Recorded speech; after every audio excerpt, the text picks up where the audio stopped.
안녕하세요. 34살의 여성입니다. 사랑이 전부인 시절이 있었어요. 사랑하기 때문에 그 사람을 위해 뭐든 다 할 수 있었고, 뭐든 해주고 싶었을 때였죠. 순수한 마음을 이용해 먹는 못된 사람들이 있더라고요. 그런 파렴치 않은 제가 아주 시원하게 복수를 해줬거든요. 제 얘기 들으시고 시원한 기분 느껴보시길 바랍니다. 저와 결혼을 약속한 사람은 제가 대학 다닐 때 저희 학교 동아리 선배였어요. 제가 대학생 때 여행 동아리였는데요. 학교 축제 때면 동아리별로 주점을 운영하는데 제가 2년 휴학을 하고 복학한 3학년이었던 당시 후배들 술 팔아주려고 온 졸업한 선배 중 한 명이었죠. 저에겐 대선배였고요. 후배들에게 그 선배는 우상이었어요. 왜냐하면 그 선배는 어린 나이에 개인 여행사를 차려 운영하고 있었는데요. 후배들 취직도 시켜주는 든든한 선배였고요. 대형 여행사도 하기 어려운 재밌는 프로그램을 기획하며 얼마나 돈을 쓸어 담던지요. 정말 멋진 선배였습니다. 그렇게 동아리 행사로 그 선배를 몇 번 마주쳤고요. 저를 좋게 봐준 선배는 저와 계속 연락을 주고받다가 제가 26살에 졸업하고 취직을 했을 때 이제부터는 전과 다른 감정으로 만나보자고 해서 저희의 인연은 시작되었습니다. 저도 취직을 했었기 때문에 경제적인 상황은 괜찮았는데요. 남자친구가 능력이 있다 보니 또래 친구들이 겪는 데이트가 다르더라고요. 이번 여름 휴가 7월 말로 일주일 쓸 수 있다고 했지? 그럼 그 전날 반차 쓰고 바로 비행기 타자. 좋은 데로 가고 싶은데 시간이 촉박해서 하웨이 내가 예약 다 했어. 비용도 냈어. 집만 써서 몸만 오면 돼. 아, 정말? 와, 빠르네. 나는 미처 생각지도 못했는데 고마워. 그럼 부재 비용은 내가 낼게. 모든 친구들이 다 부러워했어요. 특히나 우상으로 생각하던 선배였잖아요. 여자애들 사이에서 제가 질투와 부러움의 대상이었죠. 너 이번에 제안서 통과된 거 선배가 도와줬다면서? 프레젠테이션도 도와줬고 그래서 회사에서 통과됐다고 하고 너 정말 복 받았다. 부럽다 부러워. 아, 그러게. 나도 얼마나 도움을 많이 받았는지 몰라. 이번에 제안서는 이렇게 써야 하구나. 프레젠테이션은 이렇게 하는 거구나 하고 툭툭히 배웠지. 너 학교 다닐 때는 인기 없었는데 선배는 너 어디가 그렇게 마음에 드는 거래? 아니, 별 뜻은 아니고 매력 포인트가 뭔지 궁금해서 우리도 한번 배워야지. 글쎄, 선배가 외모를 많이 보는 사람은 아닌 것 같고 예쁜 건 너네가 훨씬 예쁘긴 하지. 성격이 아닐까? 선배는 편안한 사람 좋다고 했거든. 남자친구는 회사를 운영하는 사람이다 보니 일을 처리하는 시선도 달랐었어요. 제가 회사에서 겪은 고충을 얘기하면 진정성 있게 들어주고 제 고충에 공감을 해주고 나서 해결점을 말해주는데 너무 도움이 되는 거예요. 저는 그 사람 아니었으면 진작에 일을 그만두고 여러 번 회사를 옮겼을 수도 있었을 것 같아요. 이렇게 여러 해를 사귀었었고요. 제가 30이 되었을 때 비극은 그때부터 시작되었습니다. 남자친구의 사업이 살짝 주춤했었는데요. 엎친 데 덮친 격으로 코시국이 시작되면서 직격탄을 맞게 되었습니다. 엄청 애를 썼던 게 기억에 나요. 계속 여행 일정을 국내로 돌리려고 했던 것과 마진이 없더라도 회사의 명성을 계속 이어가려고 하기도 했고요. 하지만 그땐 전 세계적으로 거리두기를 하고 있을 때여서 뭘 해도 안 되던 시기였죠. 회사를 유지시키기 위해 최대한 돈을 아끼려고 하더라고요. 결국 그 많던 직원들도 다 퇴사시키고 월세 때문에 사무실도 더 작은 곳으로 이전하고 그러다 코시국으로 어려워진 1년이 지나자 남자친구 혼자 일을 하고 있는 상황까지 가게 되었습니다. 요즘 많이 힘들지. 정말 이런 일이 일어나기도 하네. 많이 힘들 것 같아. 자기가 어떻게 만든 회사인지 아니까 곁에서 보는 나도 힘드네. 사실 많이 힘들어. 이번이 고비일 거야. 이번이 바닥일 거야. 이렇게 말하는데도 이미 고비는 지하 20층까지 봤어. 나 다시 예전처럼 할 수 있을까? 의문도 들고 내가 이 고비들을 잘 넘길 수 있을지 걱정이 되네. 자기네 분명히 잘할 수 있을 거야. 지금까지 어떻게 버텨왔는데. 그리고 조금만 버티면 일어날 수 있을 거야. 난 그렇게 믿어. 내가 도와줄 수 있는 건 다 도울게. 그래? 그럼 용처 없지만 나 한 가지 도와줄 수 있어? 아니 지금 내 재정 상태가 좋지 않잖아. 남은 돈을 회사에 다 넣었고 나 사실 집까지 팔았어. 그래서 지금 월세인데 그것마저도 보증금 빼서 회사 빚을 막 해야 될 것 같아. 지금 있는 돈 없는 돈 다 끌었어서 더 이상 끌었을 데도 없거든. 혹시 괜찮다면 내 오피스텔 빼고 네 집에서 같이 살아도 될까? 저는 20살 때 부모님이 교통사고로 한나란시에 돌아가셨었어요. 제가 또 외동딸이라 이런 상황에 의지할 형제도 없었는데요. 장례를 다 치르고 부모님 유품도 혼자 정리했고요. 그런데 집은 정리 못하겠더라고요. 저희 집은 오래된 빌라인데요. 부동산 계약도 해본 적도 없고 괜히 했다가 돈만 날릴 것 같아서 그냥 그 집에서 계속 혼자 살고 있었어요. 다행히 자가라 집 빼줄 일 없이 살 수 있어서 다행이었죠. 남자친구는 돈을 많이 벌고 있었고 그래서 좋은 고급 오피스텔에서 살았었는데요. 그걸 팔고 월세로 살더니 이젠 그 보증금마저 빼고 저희 집에 들어와 살면 안 되냐고 물었던 거죠. 사실 저희는 오래 사귀기도 했고 결혼을 약속한 사이였어요. 그 당시 코로나라 결혼식도 올리지 못할 때라서 코로나 지나고 결혼하자고 막연히 결혼을 계획하고 있던 시기였거든요. 어차피 저희 결혼할 거고 그래서 예비 시부모님들도 저희 둘을 다 알고 계셔서 남자친구의 동거 얘기는 그렇게 당황스럽지 않았습니다. 그래, 그럼 일단 급한 불은 꺼야 하니까 오피스텔 빼고 우리 집 들어와. 그래도 우리가 같이 사는데 부모님께는 말해야 될 것 같아. 당신의 어머님 아버님께 우리 앞으로 같이 살다가 결혼할 거라고 미리 말씀드려줘. 고마워. 내가 이런 부탁해서 정말 미안해. 그리고 코시고 끝나고 바로 결혼한다고 말할게. 정말 고마워. 그렇게 저희는 시댁 부모님 허락을 받고 저희 집에서 동거를 하게 되었습니다.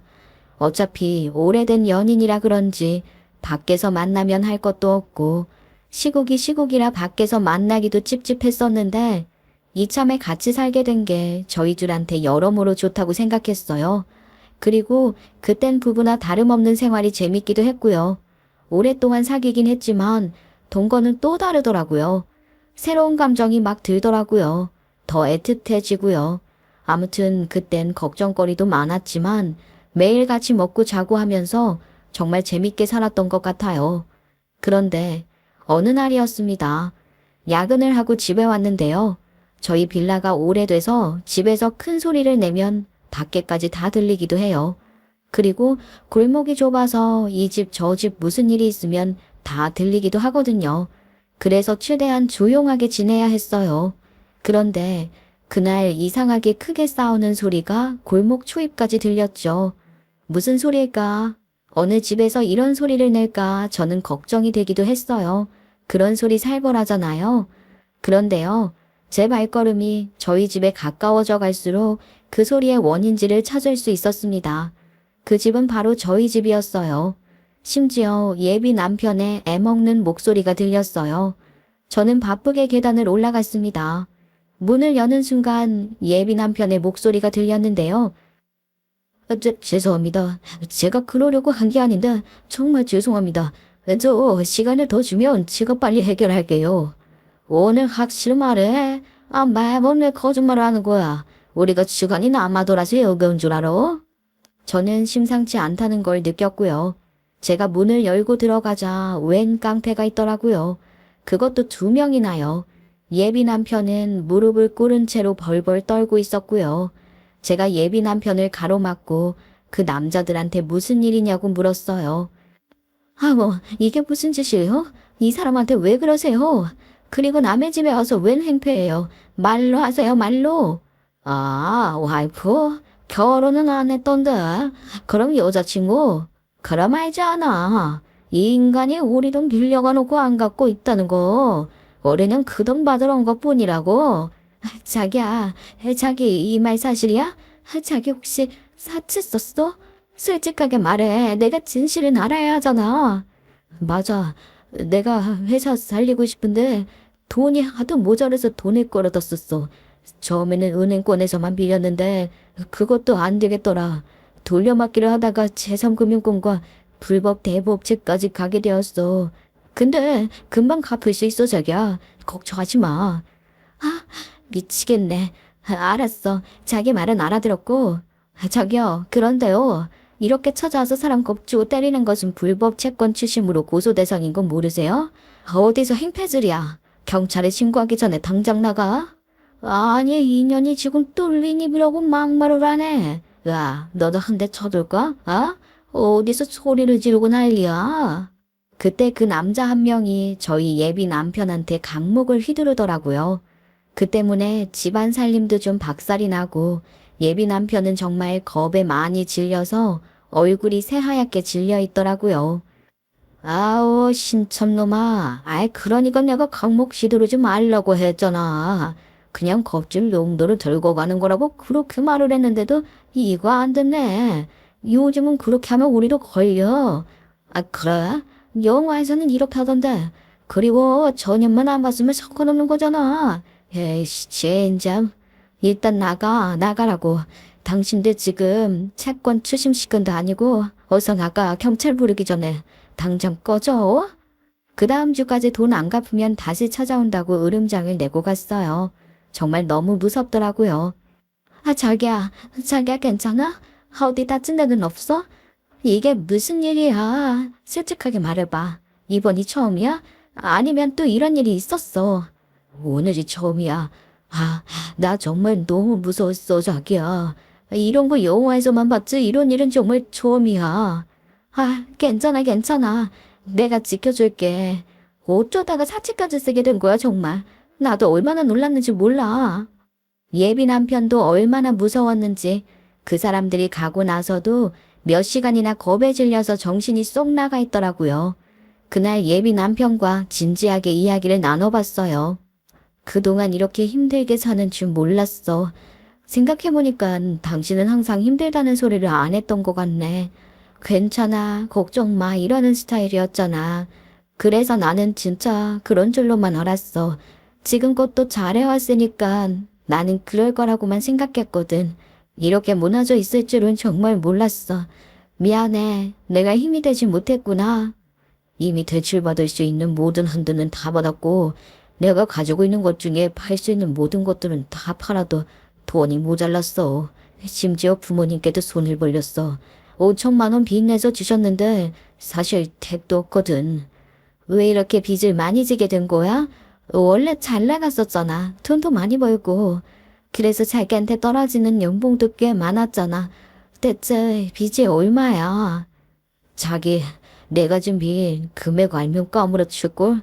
그래서 그건 말 못해. 사채빚만 5억이야, 5억.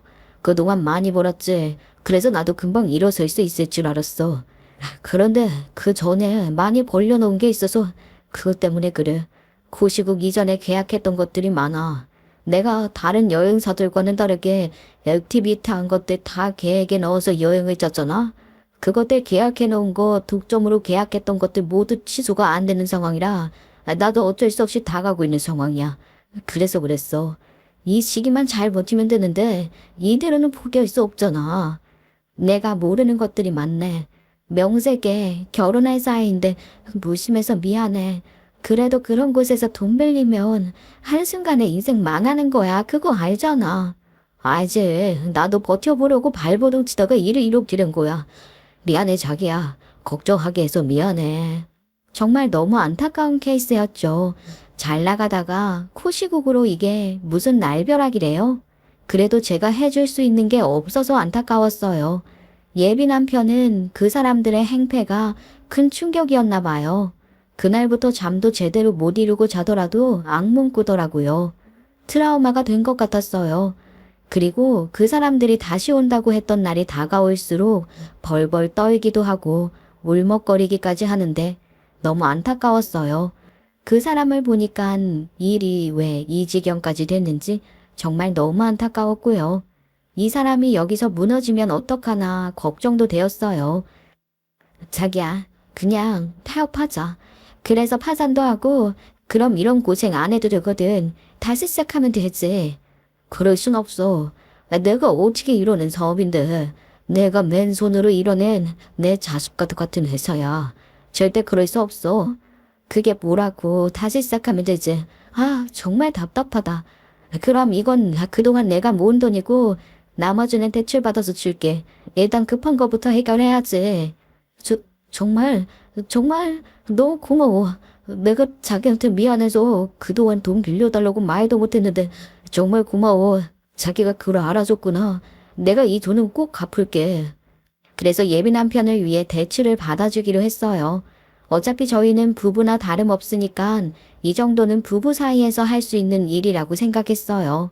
저는 직장인 대출로 은행에서 대출을 최대한 받아서 예비 남편에게 돈을 줬습니다. 제일 걱정되었던 부분이 사채업자들이잖아요.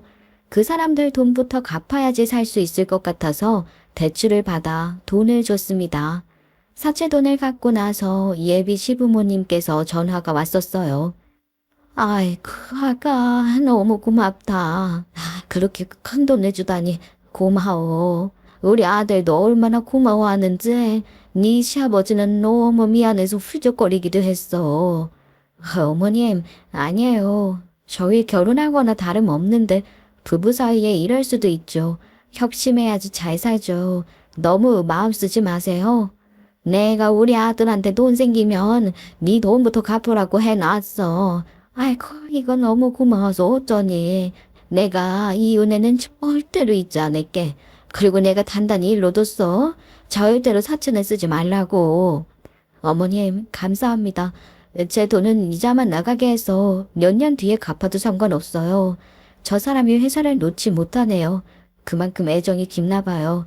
제가 옆에서 잘 내조하고 같은 실수 반복하지 않게 할 테니까 걱정 많이 하지 마세요.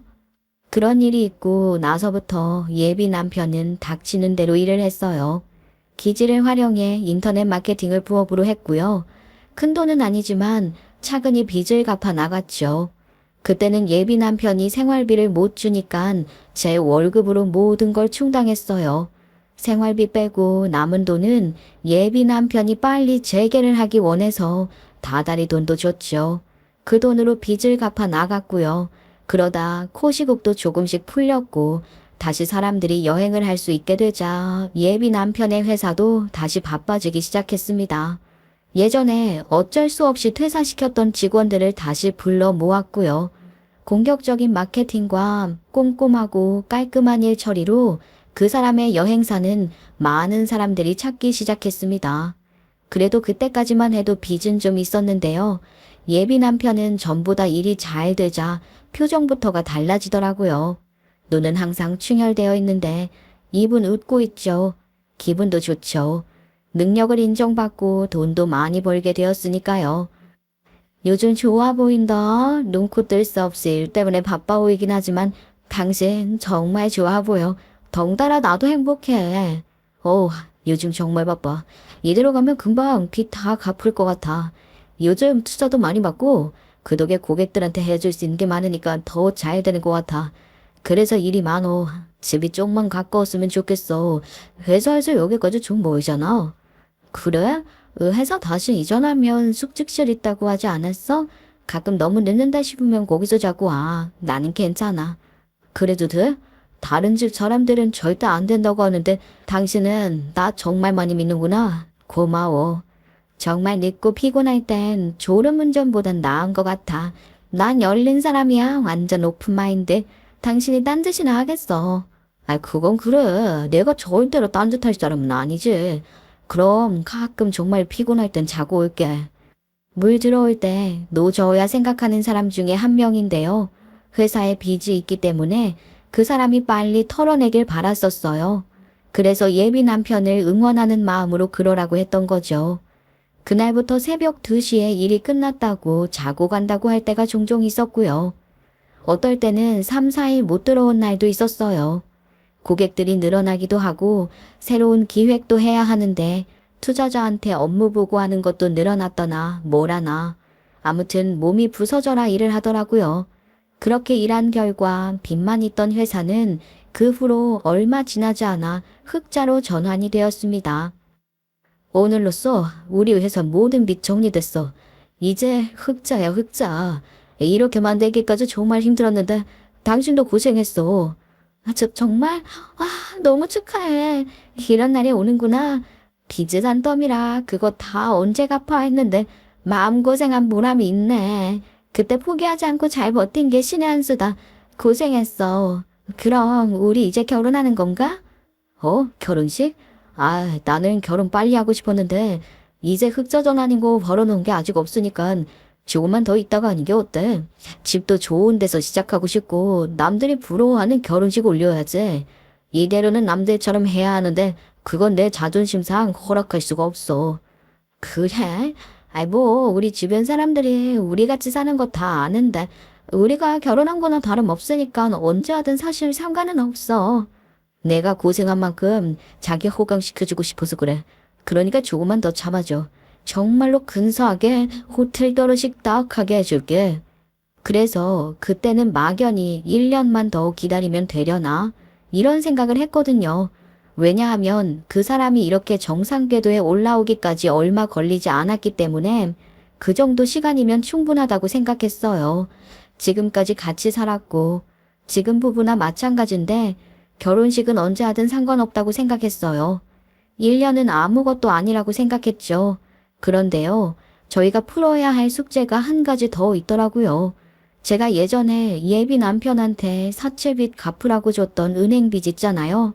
그걸 그때까지도 이자만 갚고 있었는데요. 더 이상 만기 연장이 되지 않아 이젠 다달이 원금과 이자를 같이 갚아 나가야 한다고 안내문이 온 거예요. 그 당시 제 집은 고금리인 예비 남편의 사채빚과 다르게 1금융권에서 빌린 거라 일단 급한 불부터 끄고 나중에 갚으려고 후순위로 놔뒀었는데요. 그동안 제 빚은 이자만 내고 있었고요. 다달이 나가는 이자도 얼마 되지 않아서 잊고 지냈었죠. 이제는 살림이 넉넉해졌으니까 예비 남편이 이 정도는 금방 해결할 수 있을 정도라고 생각했거든요. 이 부분은 해결해야 할 것 같아서 예비 남편에게 이 이야기를 했었습니다. 자기야, 은행에서 안내문이 왔는데 그때 내가 전에 자기 사채빚 갚으라고 줬던 은행빚 있잖아. 그거 이제 이자만 내는 거 연장 안 된다고 원금도 갚으래. 이제 이거 갚을까? 그래 뭐 갚으면 되지. 그걸 왜 나한테 말해 근데? 당신 명의로 받은 빚이잖아. 당신이 갚으면 되잖아. 무슨 소리야. 나중에 일이 잘 풀리면 갚아준다고 했잖아. 왜 갑자기 딴소리야? 이거 부부 공동의 빚이지. 뭐라고? 부부 공동의 빚? 우리가 언제 결혼을 했어? 부부 같은 사이지만 우린 부부가 아니야 정식으로 말하자면. 네가 좀 뭘 잘못 생각하고 있는 것 같은데 난 당신 빚 갚아줄 의무 없어. 당신도 내 빚 안 갚았잖아. 뭐라고? 내가 그동안 당신 빚 갚아줬는데 아까도 말했듯이 내가 빚내서 갚아준 거잖아. 무슨 빚을 갚아줘. 당신은 그냥 나한테 돈을 준 거지. 내 빚을 직접적으로 갚아준 건 아니잖아. 와, 왜 그래 갑자기?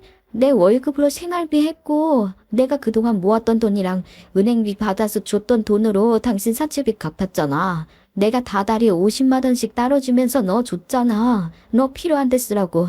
그게 같이 갚은 게 아니면 뭔데? 그럼 내가 갚아준 거지 뭐야? 그건 네가 그냥 준 거지. 뭔 소리야. 내가 언제 주라고 했어? 네가 돈 지어주고선 왜 그러냐? 네 입으로 그랬잖아. 부담 갖지 말고. 그냥 내가 안쓰러워서 주는 돈이라고. 빌려준 돈이 아니라 그냥 준 돈이잖아. 그건 내가 너 면세어주려고 그런 거지. 당연히 그 돈이 빚 갚으라고 준 거고 그 돈으로 실제로 빚 갚았잖아. 그래서 사채업자들이 그 다음부터 안 왔고. 와, 진짜 말이 안 통한다. 자기가 그냥 줘놓고선 갑자기 빌려줬다고 말하는 건 뭐야.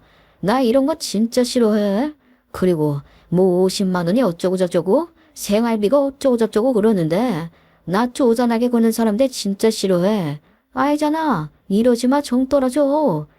쪼잔한 게 아니라 어떻게 나한테 이럴 수가 있어? 이건 사기지. 여기 내 집이고 내 돈으로 그동안 먹여 살려주니까 1억이야? 너 지금 고작 이런 집 가지고 유세 떠냐? 아이고, 그래, 나갈게. 이래서 가난하고 고아년이라면 엮기는 안 되는 거였어. 내가 아주 큰 교훈을 얻었네. 어디서 빌붙으려고? 역겹다. 너 앞으로 전화하지 마. 그렇게 그 인간은 저한테 질러놓고 짐 싸서 나갔어요. 전화를 해도 안 받더라고요. 제가 그날 너무 억울해서 예비 시부모한테 전화해서 하소연을 했어요. 그런데 어머님도 똑같은 소리를 하시더라고요. 예, 엄밀히 따지면 그건 네 빚이지. 언제 우리 아들이 네 빚 갚아줘야 한다고 각서라도 썼니? 증거 있냐고. 아, 증거요? 그러네요. 제가 돈도 현금으로 줘서 증거도 없네요.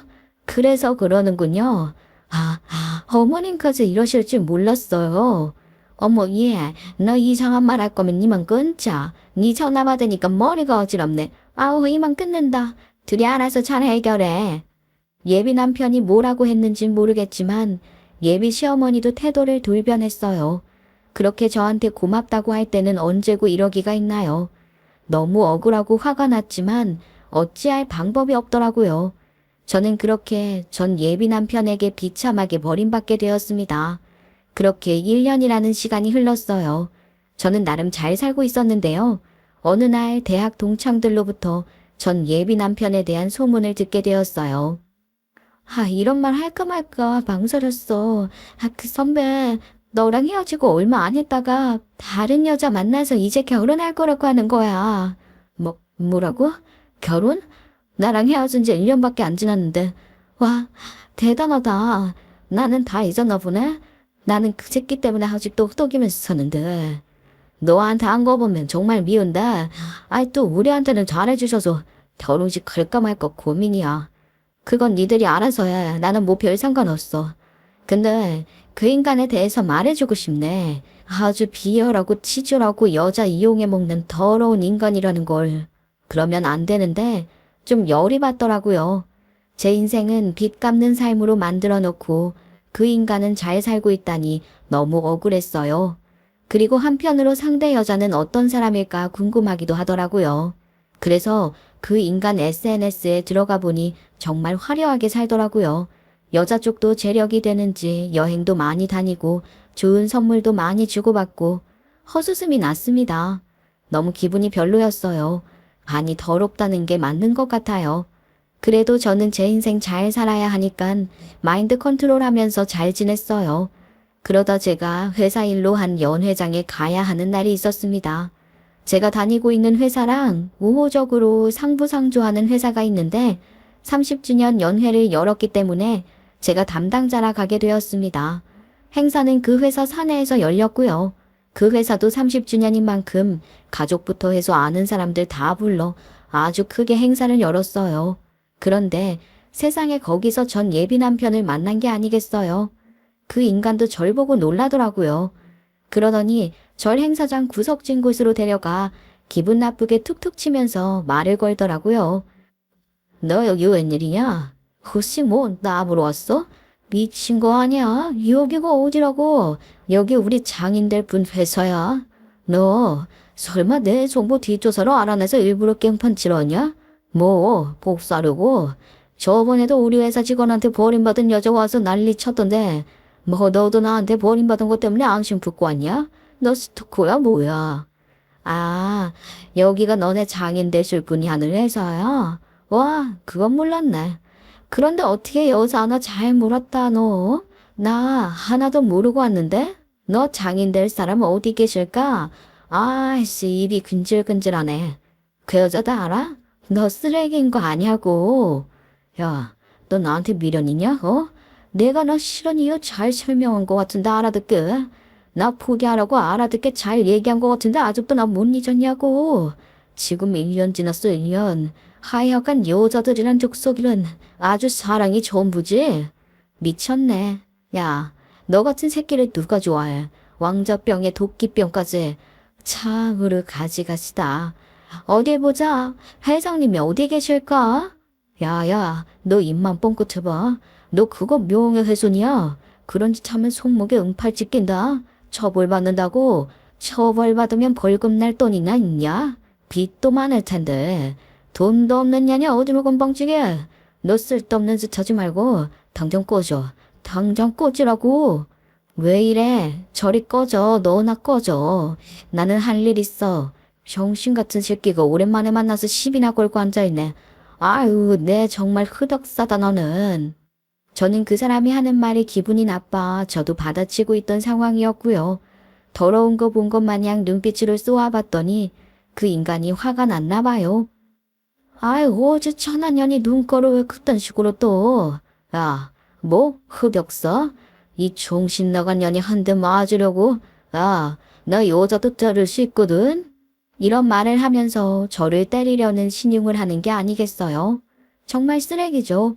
그런데요, 제가 저 스스로도 지킬 수 있는 사람이긴 한데, 이때 수십 명의 경호원들이 나타나 일사불란하게 저를 보호하며 애웠었습니다. 어허, 이 사람 이게 무슨 일이십니까?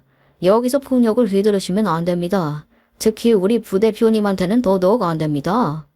저의 전 예비 남편은 일사불란하게 움직이는 경호원들의 행동에 놀라기도 했고요. 경호원들이 말하는 제 호칭에 대해서도 놀란 눈치였어요. 뭐? 부대표님, 그게 무슨 말이야? 뭔 개소리냐고? 아니, 얘를 부르는 거 아니죠? 얘가 무슨 부대표야?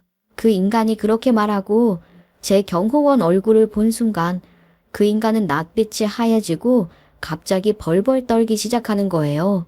그 이유는 전 바로 알 수 있었어요. 전 예비 남편이 이렇게 벌벌 떠는 이유는 그가 본 한 경호원 때문인데요. 예전에 기억나시죠? 그 인간이 빚쟁이들한테 시달렸던 거요. 그날 그 인간을 가로막고 저에게 부대표님 건들지 말라고 했던 경호원이 바로 그 당시 저희 집에 와서 강목을 휘둘렀던 깡패놈이었기 때문입니다. 전 예비 남편 아직도 그때 그 일이 트라우마로 있는지 경호원 얼굴만 봐도 겁을 먹더라고요. 그 모습이 우스꽝스러워서 조금 웃었지만 여러분, 이게 다 어떻게 된 일인지 궁금하시죠? 제가 다 설명해 드리겠습니다. 사건의 전말은 이래요. 저는 원래 경호학과를 나와 경호업체에 일을 하고 있었어요. 엄마의 동생인 삼촌이 경호업체를 운영했기 때문에 저의 첫 직장은 그리 어렵지 않게 구할 수 있었습니다. 그때 남자친구였던 전 예비 남편 덕에 제안서도 프레젠테이션도 인정받아 제 능력을 어필하고 있었는데 사실은 제 일을 전 예비 남편이 싫어했어요. 자기 혹시 직업 바꿀 생각 없어? 물론 지금까지 쌓아온 커리어가 아깝긴 하지만 나는 당신이 좀 안정적인 일을 해주면 좋겠어. 겨우 업무는 다칠 확률이 크기 때문에 일도 위험하고 어차피 삼촌분 회사이기 때문에 자기가 그 회사를 물려받는 것도 아니잖아. 나중에 우리 결혼하고 하기도 나을 텐데 애 엄마가 하기엔 별로인 직업 같아. 그냥 얌전히 앉아서 하는 일을 구해보는 게 어때? 자기 문서 처리 능력 좋아서 금방 구할 것 같은데. 그래? 나는 내 일 좋거든. 사실 한 군데 앉아서 일하는 것보단 훨씬 내 적성에 맞아. 그런데 자기가 조언해주니까 한번 알아내 볼게. 이런 이유로 사랑이 전부였던 저는 그 인간과 헤어지기 전에 사무 업무를 보는 직종으로 직업을 바꿨었습니다. 삼촌이 많이 아쉬워했어요. 제가 그만둔다니까 여러 번 저를 설득했죠. 너 빠지면 그 큰 구멍은 어떻게 메고? 너만한 인재를 어디서 구하냐? 그만두지 말고 잠깐 쉬었다 오는 게 어때? 아니 삼촌, 일시적인 기분이 아니야. 나랑 결혼할 사람 알지? 그 사람이 나 다칠 것 같다고 불안해해. 그 사람 걱정시키게 하고 싶지 않아. 그렇게 경호 일은 그만두고 일반 회사 들어가서 사무 일을 했었어요. 그런데 얼마 안 있다가 그 인간이랑 헤어졌잖아요. 그 모든 스토리를 삼촌을 붙잡고 울었어요. 저에게 삼촌은 제일 믿을 만한 어른이거든요. 삼촌, 나 너무 억울해. 그 새끼 힘들다고 내가 우리 집에서 같이 살게 해주고 빚져서 사채업자들한테 시달려서 내 빚 내서 빚 갚아줬는데 아니 그 인간이 그 돈 그냥 자기 준 거 아니냐면서 모른 척하는 거야. 내 졸지에 어마어마한 빚이 생겼고 그 인간 떠나보내면서 나보고 풍요 없는 년이라고 무시까지 하더라. 나 너무 이용만 당한 것 같아 삼촌. 혼자서 세상 살아가는 게 무서워. 뭐라고? 그 새끼가 악마. 아유 삼촌이 가서 혼내줄까? 어디 우리 기현 조카한테 그런 새끼가 몹쓸 짓을 했어. 내가 아주 이 새끼 가만 안 둬. 삼촌이 사람을 해할 사람은 아니라 그런 삼촌의 말도 참 위로가 되었어요. 그날 술 왕창 마시고 많이 울었는데 다음날 술 깨니깐 삼촌이 저에게 솔깃한 제안을 했습니다. 내가 어제 네 얘기 듣고 속상해서 한숨도 못 떴어 이거사. 그걸 왜 혼자 감당하고 있었어? 아이 삼촌한테라도 말했으면 내가 혼이라도 내줬을 거 아니냐?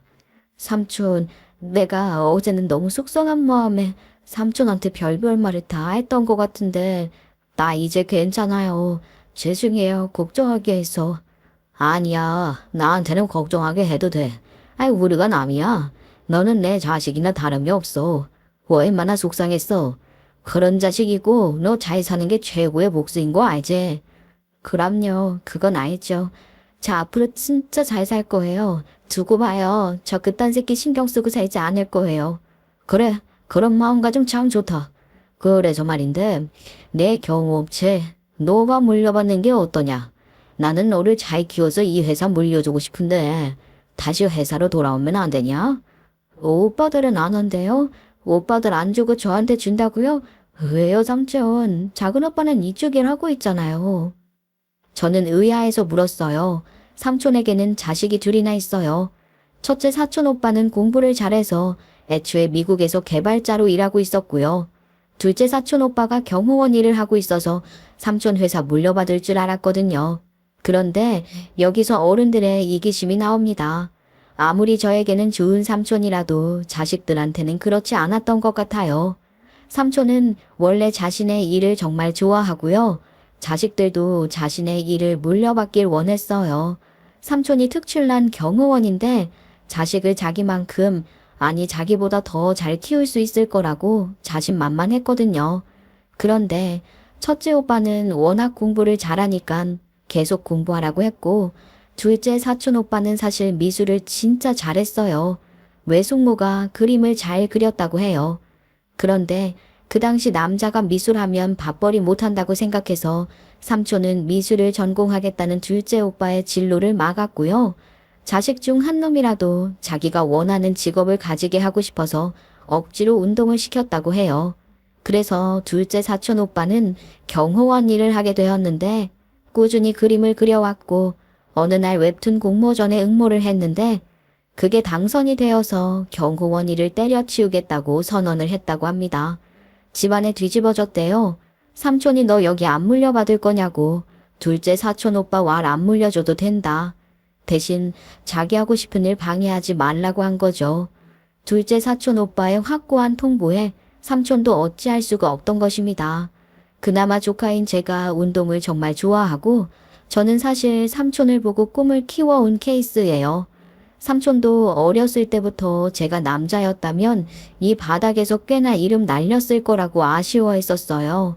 제가 그날 파혼하고 힘들다고 징징대자 삼촌은 저를 후계자로 키워보는 게 어떨까 싶었대요. 삼촌도 이제 칠순이 다 돼가는데 일하시기 힘드시잖아요. 그래서 저에게 그런 제안을 하게 된 겁니다. 그래서 예비 남편이었던 놈과 헤어지고 그 1년 동안 저는 삼촌의 경호회사로 들어갔고요. 부대표의 직함을 받고 본격적인 경영 수업과 인수인계를 받게 되었죠. 그런데 제가 다시 돌아가기까지 시간이 흘렀잖아요. 다시 돌아간 삼촌의 회사에 낯익은 얼굴이 보였는데요. 그때 전 예비 남편한테 강목 휘둘렀던 깡패놈이었던 거예요. 뭐지? 나 너 아는 것 같은데. 너 맞지? 우리 집에 와서 내 예비 남편한테 해패버린 놈. 네가 여기 왜 있냐? 부대표님, 안녕하세요. 이렇게 뵙네요. 저 이제 손 씻었습니다. 기행생했어요. 이제 남 해치는 짓 안 하고 남을 구하는 일 하려고요. 그래, 잘 생각했네. 그런 일은 하는 게 아니지. 그런데 영 미덥진 못하지만 어디 지켜볼게. 너 일은 잘하게 생겼다. 그런데 얘가 진짜 성실하게 일을 하더라고요. 삼촌이 말하는 키우고 싶은 제자라는 게 뭔지 알겠더라고요. 걔가 딱 그래요. 게다가 무슨 일이 있었는진 모르겠지만 딱 마음 잡고 일을 알려주는 대로 잘하니깐 예쁘더라고요. 그래서 지켜보고 있었죠. 제가 삼촌 회사에 돌아와서 맡은 업무는 삼촌이 좋은 관계를 이어온 고객들을 제가 넘겨받고 관리하는 업무였어요. 삼촌은 차근히 저에게 인수인계를 해주고 있었는데 그날도 그 회사 30주년 행사도 저희 경호팀들이 경호해주기 위해서 왔던 겁니다. 삼촌은 오랜 고객들한테는 일부러 대표인 본인이 인사드리러 찾아뵙기도 하고, 친한 고객들 쪽에서는 저희 삼촌한테 직접 경호를 부탁하는 경우도 있거든요. 그날 그 회사 회장님과는 회사의 연형만큼 오랜 인연이 있었고, 우리 삼촌과 회장님이 절친처럼 지냈어요. 두 분이 나이대가 비슷해서 그런지 취미도 같고 입맛도 맞고 그래서 친해지셨다고 해요. 부대표인 저는 그런 이유로 이미 회장님과 안면을 터놨었어요. 삼촌이 저한테 자신의 회사를 물려주려고 했으니 자신이 맡은 부분을 순차적으로 나한테 넘기고 있었고요. 삼촌은 자신과 일로 만난 회장님이라고 소개하며 인수인계를 해줬고, 그 회사 내에 크고 작은 행사가 있을 때면 삼촌이 회장님께 직접 저를 소개를 해주면서 회장님과 인연을 맺게 되었어요. 그리고 회장님이 어느 날 행사장에서 그러셨어요. 부대표, 매번 우리 회사 행사 때마다 일을 잘 해줘서 정말 고마워. 내 딸이 곧 결혼하는데 결혼식 때도 경호를 부탁해도 될까? 그럼요, 회장님. 저는 회장님 일이라면 마다하지 않습니다. 불러만 주시면 가겠습니다. 이렇게 말한 적이 있는데 세상에 그분 딸이랑 내 전 예비 남편이랑 결혼할 줄이야. 세상 진짜 좁다고 느꼈어요.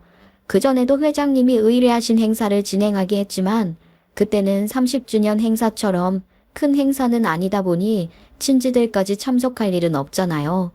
반면에 30주년 행사면 엄청 큰 행사다 보니 당연히 회장님 가족들도 참석할 테고요. 그래서 예비 사위인 저의 전 예비 남편도 참석했던 것입니다. 아무튼 전 깡패였던 경호원이 우리 부대표님한테 뭐 하는 짓이냐고 소리 지르며 인상 한번 확 구겨주고 손 한번 쓱 올려주니깐 그 인간은 그때의 트라우마가 떠올랐는지 벌벌 떨며 바지에 오줌을 지려버렸지 뭐예요. 그리고 주저앉더라고요. 겁에 잔뜩 질린 표정으로 몸을 웅크리고 말이에요. 전 너무 웃겼어요. 별것 하지도 않았는데 너무 심하게 졸아서요. 소란스럽자 사람들 이목이 집중되었고 그 회사 회장님도 제 쪽으로 가까이 왔어요. 자신의 사위 될 사람이 경호원들한테 둘러싸여 소변도 지리고 겁에 질린 채로 주저앉아 웅크리고 있으니까 이게 무슨 일인가 싶으신 거죠. 아니, 이게 다 무슨 일인가? 많은 사람들이 한 사람 괴롭히는 건가? 이게 무슨 상황인지 설명해봐, 부대표. 회장님, 본의 아니게 소란을 피워 죄송합니다. 사실 저희가 뭐 한 건 없고요. 이 인간이 사실 제 그 쓰레기 같던 전 예비 남편입니다. 이 쓰레기 자식을 오늘 여기서 우연히 만났는데 저한테 해코지 하려고 하니까 저희 경호원 직원들이 저를 도와주려고 모인 겁니다. 회장님도 알아요. 제 과거를요. 일로 만난 사이인데 제 과거를 어떻게 아냐고요. 제가 전 예비 남편과 파혼하고 삼촌한테 힘들다고 하소연한 적이 있잖아요. 삼촌이 이걸 그 당시에도 친하게 지낸 회장님한테 말한 거예요. 저는 삼촌이 회장님한테 제 과거를 말한 사실을 모르고 있었는데요. 회장님과 2번 정도 일을 진행할 때 점심 식사를 하면서 말씀하셨어요. 그때 삼촌도 있었는데요. 다 같이 식사를 하면서 사는 얘기를 하다가 따님 결혼 얘기하다가 회장님이 저한테 말 실수를 하신 거예요. 참, 부대표님 결혼하신 거겠나? 아직 파혼의 상처가 아물지 않았으려나. 힘든 일 겪었을 텐데 그만큼 회복이 쉽지 않지. 아이고, 이런 말 미안하네. 내가 큰 실수를 했구먼. 회장님도 아차 싶었던 거죠. 옆에 있던 삼촌도 당황했지만 저는 이미 눈치챘죠. 삼촌이 제 얘기를 회장님한테 했다는 걸요. 제가 나중에 삼촌한테 추궁하니깐 회장님한테 제 과거를 말했다고 하더라고요. 아니, 내가 네 얘기를 한 건 미안해. 그런데 나는 나쁜 의도가 아니라 그만큼 순진하고 착한 아이니 잘 봐달라고 한 거다. 내와 너 의리파라고 옆에 두면 절대 손해는 안 볼 거라고 네 칭찬만 했다 이놈아. 진짜야. 삼촌, 남의 흑역사를 아무데나 말하고 다니면 어떡해. 재밌냐? 내 파혼이 재밌어? 나 정말 실망이야 삼촌. 가뜩이나 대학교 동창 애들도 다 내 얘기를 알아서 속이 시끄러지겠는데 삼촌까지 보태야겠어. 에이, 왜 이래. 회장님은 어디 가서 떠벌리고 다니는 사람은 아니니까 걱정하지 마. 내가 입단속은 잘할게. 에이, 삼촌 입단속이나 잘해. 아무튼 비밀이 없어. 내가 삼촌한테 말한 잘못이지 내가. 으유. 저희 삼촌 다 좋은데 입이 싸요. 그땐 무척 창피하다고 생각했는데 그게 이런 식으로 도움이 되었네요. 회장님은 바지에 질질 오줌까지 흘리면서 쓰러져 있는 그 인간을 보고 제 얘기가 기억에 나신 거죠. 어이, 기억나네. 그때 그 어마어마한 쓰레기가 이 자식이라고. 안 그래도 사람을 시켜 자네 뒷조사를 시키고 있던 차였는데 이런 과거가 있을 줄은 몰랐네. 이 사람 뒷조사요? 왜요, 회장님? 이 사람에 대해서 무슨 안 좋은 소문이 들었어요? 아님 수상한 부분이라도 있었나요? 알고 보니 회장님은 전예비 남편의 투자자였는데 자신의 딸과 결혼 이야기가 나오면서부터 더 지원을 아끼지 않았다고 해요. 그 사람 회사 지분 중 50%가 회장님 자금이고요. 나머지는 대출인데요. 하지만 회장님 그래도 이 정도까지 회사를 키워오신 분인데 절대 조건 없이 퍼주는 분은 아니에요. 투자금 줄 때 썼던 계약서가 있는데 회장님 측에서 투자한 원금 회수를 원할 때는 언제든지 상환해야 한다는 내용을 넣었고 이익을 낼 경우 다달이 이익금 중 몇 프로는 보내라는 조항이 있었다고 해요. 그런데 한 번도 다달이 준 금액이 없었고요. 오히려 회장님의 예비 사위라는 것을 이용해서 을의 위치에 있는 업체들에게 횡포를 부렸다고 하고 이익금도 주지 않기 때문에 뭔가 이상해서 조용히 뒷조사를 하고 있었다고 합니다. 이런 와중에 절버린 쓰레기라는 사실까지 알게 된 거죠. 그런데 이야기를 듣다 보니 나는 뭔가 마음속에 걸리는 부분이 있더라고요. 회장님이 결혼 이야기가 나오기 전부터 투자자였다고 하면 한참 전에 알고 있었을 것 같은데 저는 언제 회장님이 내 전 예비 남편을 알게 되었는지 또 내 전 예비 남편이 언제 따님을 알게 되었는지 여쭤봤죠. 그런데 회장님, 뭔가 이상하네요. 투자금을 주신 시점이요. 저도 그 사실을 듣긴 한 것 같거든요. 제가 이 인간이랑 살고 있을 때요. 혹시 몇 년도인가요? 그때가 고시국이 거의 끝나갈 때쯤이었지. 그때 내가 먼저 투자를 하고 얼마 아니다가 우리 딸이랑 만나게 되었는데 맞는가? 회장님이 그 인간한테 시기를 확인하자 그 인간은 그나마 들고 있던 머리까지 푹 숙이더니 만견자실한 표정을 짓더라고요. 맞네, 맞네. 와, 이 새끼. 나랑 살면서 회장님 딸을 양다리 걸쳤어. 이거 완전 개새끼네요. 회장님, 이거 그냥 냅둬요? 따님 어딨어요? 아가씨, 이리 좀 와보세요. 얘기를 조합해보니까 전 예비 남편이 저랑 살면서 회장님 딸과 양다리를 걸친 걸 알게 되었고요. 회장님 따님을 급하게 찾아서 사자 대면을 하게 되었어요. 아가씨, 이런 말씀 드려서 죄송합니다. 혹시 회장님이 말씀하신 것처럼 이 사람과 만난 시기가 맞을까요? 제가 이 사람과 결혼을 약속했던 사람이라 같이 동거를 하고 있었을 때거든요. 확실하게 말씀해 주세요. 맞아요. 어떻게 나를 가지고 그런 장난을 칠 수가 있어? 이 미친 새끼야. 감히 네가 나를? 하마터면 첩이 될 뻔했잖아. 야, 이 새끼야, 너 일로 와. 회장님 따님은 바로 그 인간 머리끄덩이를 잡고 흔들고 긴 손톱으로 핥히고 난리를 치더라고요. 그만해. 이 여자야. 이게 뭐 하는 짓이야? 야, 너는 아무 말이고 뭐해? 경호팀이라며. 그 인간 도와달라고 경호팀에 바락바락 소리를 지르는데요. 저희 경호팀이 웬만한 일이면 다 말리는데 그날은 다 팔짱 끼고 보라고 제가 지시했네요. 놀랍습니다. 제가 제 빚 갚자고 했더니 그 구실로 헤어지고 양다리 걸치고 있던 회장님 따님과 만난 거잖아요. 진짜 하마터면 첩될 뻔했죠. 회장님도 진짜 화가 많이 나셨어요. 딸이 마구잡이로 그 인간 가격하고 나서 한 박자 쉴 때 회장님이 이런 말을 하셨어요. 기와 처음은 내가 어린아미거든. 내 사람 건드는 사람은 내가 가만히 안 놔둬. 너네 얼른 파혼해라. 그리고 나는 저런 자식이랑 우리 딸 결혼 못 시킨다. 그리고 내 지원금 다 내놔. 나를 상대로 네가 감히 작업을 쳐. 어디서 배워먹지 못한 짓이야. 그렇게 그날 30주년 행사는 아수라장이 되었고요. 개망신당한 전혜비 남편은 오줌 지린 바지로 돌아가야 했죠.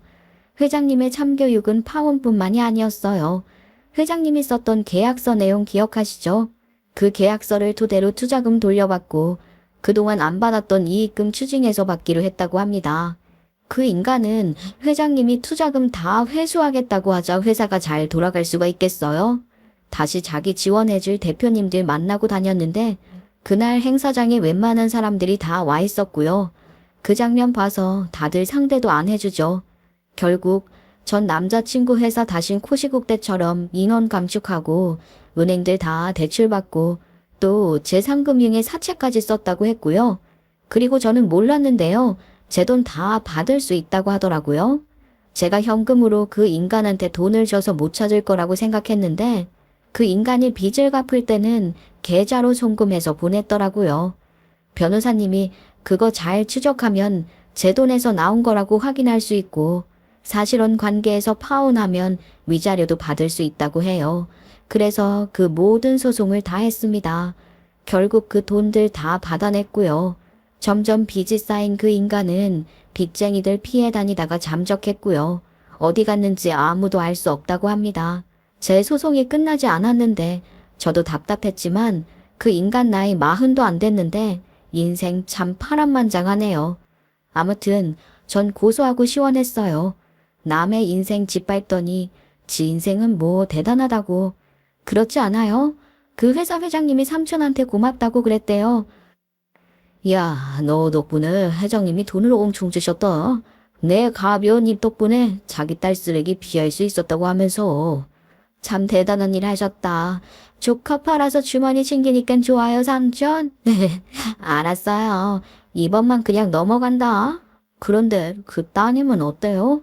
그래도 파혼은 좀 힘들더라고요. 내가 유경험자잖아. 파혼 후유증이 좀 있었는데, 곧 괜찮아질 거야. 걔가 예전부터 자존심이 엄청 셌는데, 사실 결혼하고 싶은 생각이 없었대. 친구 중에 한 명이 결혼을 해서 질투심에 자기도 결혼하고 싶은 생각이었단다. 그런데 자기한테 가정치도 않은 남자라 크게 대이고 공부나 더 할 거라지. 그래? 그런데 삼촌, 이런 말 나한테 다 해도 돼? 비밀인 거 아니지? 내가 어디 가서는 말 안 할게. 그래. 어디 가서 말하지 마. 사실은 비밀이라. 너한테 말하는 거고. 회장님이 그러더라. 너 그동안 고생 많았는데 남자 보는 눈 좀 길러야 한다고. 그런데 생각해보니 웃기네. 그 양반 누구 죽을 친구. 지도 지 사위 될 사람이었는데 투자까지 했는데 사람 보는 눈이 제일 없어. 안 그러냐? 삼촌은 올해까지만 저 일하는 거 봐주고 은퇴한다고 했어요. 정말 저도 짧은 기간에 파란만장한 일을 겪으며 한층 성숙해지니 계기가 된 것 같아요. 내년에 대표가 되면 저도 삼촌처럼 일하며 일적으로 만난 사람들하고도 잘 지내며 오랫동안 인연을 이어갔으면 좋겠어요. 제 얘기 어떠셨어요? 시원한 사이다 한 컵 마신 것 같지 않으세요? 장마가 끝나가고 있는데 시원한 여름 보내시길 바랄게요. 감사합니다.